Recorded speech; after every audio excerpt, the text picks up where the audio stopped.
Hi everyone, my name's Alex. I've just finished my journalism degree at Sheffield Hallam University and I'm going to tell you a little bit about my time studying abroad.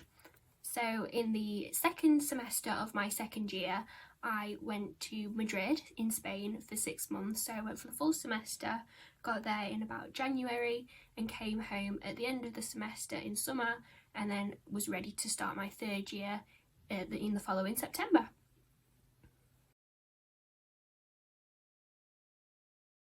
So the reason I decided to study abroad was because I wanted to make my university experience a little bit different, make it as unique as I could, and a lot of people don't get the opportunity to study abroad, so I think if you do have that opportunity, you should take it. It was actually one of the things I was looking for whilst I was looking at what universities to go to.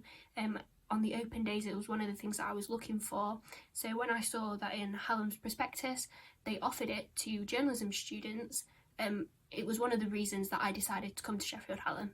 For my course, journalism, studying abroad wasn't essential, whereas some courses such as like international business and languages courses, it is part of your degree that you have to do a year out. But for me, it was totally optional. It was just kind of something that I wanted to do to have a bit of fun with.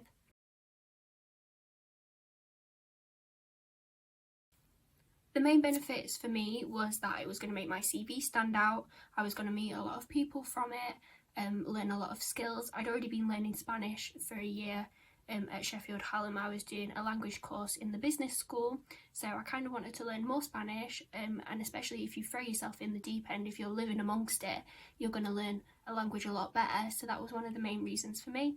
It was also just another way to learn skills and make my CV stand out for after I'd graduated and was applying for jobs.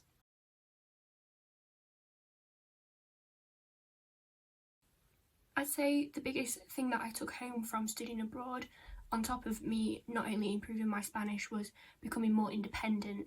You know, living in a different, going to university and living on your own makes you very independent, but going abroad takes it that one step further. You really have to learn for yourself, do things for yourself, and use different services to support you because you haven't got your family there.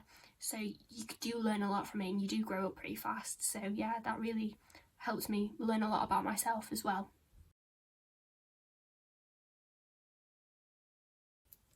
For anyone that feels unsure about studying abroad, I'd say just do it.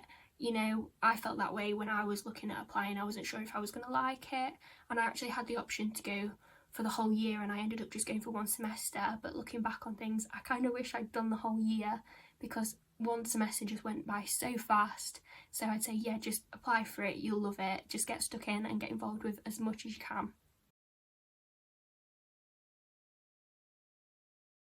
So to research the universities that you're looking at, have a look on their websites.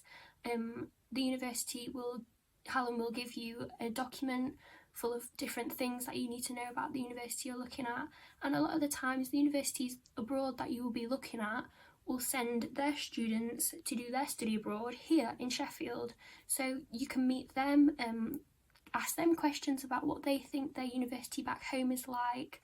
And then you've also got a buddy for when you go out there, someone that you know, a friendly face, and you're kind of learning it from a personal experience.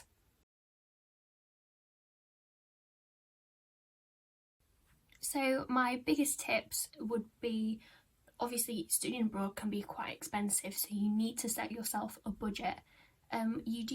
If you're going through Erasmus, you get the Erasmus grant, which can help with things like flights, because obviously things like flights are things that you wouldn't have to deal with if you were studying in England. So you do need that extra funding to help you out with things like flights. It can also help you with your rent and things. So have a look at what options are available to you and set yourself a budget so you know that you've got enough to cover the essentials like your travel and your rent, and then you can have a look at how much you've got left over to enjoy things like trips and exploring the country.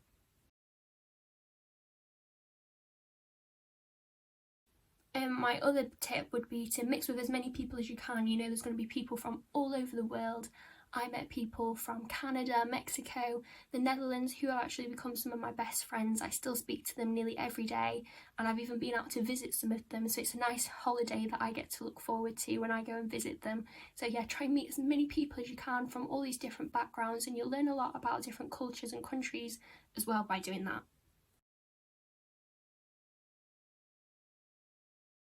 And my final tip would be to get involved with as many different events as you can, you know, even if it is just going on a day trip or going to see the sights or going on a language course or whatever it is, just do as much as you can, make the most of your time studying abroad and get the most out of it. I hope those tips helped.